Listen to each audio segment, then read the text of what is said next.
Stanno prendendoci in giro, cittadini di Mestre e di Venezia. Ormai è da 50 anni, ci avevano detto al primo referendum risolviamo tutto, bisogna stare uniti. Non hanno risolto niente, tutto peggio. La Casa del Sì al referendum per la creazione dei comuni di Venezia e Mestre apre sotto la torre civica di Piazza Ferretto e sotto i buoni auspici dell'ultimo sondaggio, secondo il quale 7 elettori su 10 sono pronti ad andare alle urne il 1 dicembre. Ora l'impegno è per convincere quel 30% di elettori dato ancora incerto tra il sì e il no, un'operazione svolta anche simulando cifre ufficiali alla mano, come sarebbero i bilanci del comune di Venezia e di Mestre. Addirittura noi, prendendo il bilancio del 2018, abbiamo visto che c'è un avanzo di amministrazione corrente di 71 milioni, che spaccato tra le due realtà, andando a ridurre, attenzione, di circa 36 milioni di euro le tasse pagate da tutta la terraferma, noi garantiamo l'equilibrio di bilancio e garantiamo la sostenibilità e i risparmi ai cittadini, cioè noi restituiamo soldi ai cittadini.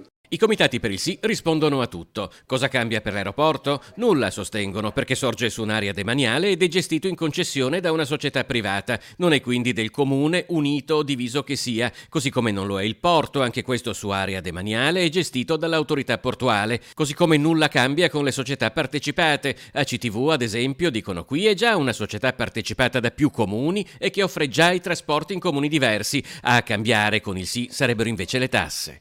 I cittadini di Mestre e le aziende di Mestre, ma perché se ne vanno via? Perché pagano il doppio di tasse che nei comuni vicini. Ma perché dovete continuare a pagare il doppio di tasse guardando i più vicini a voi?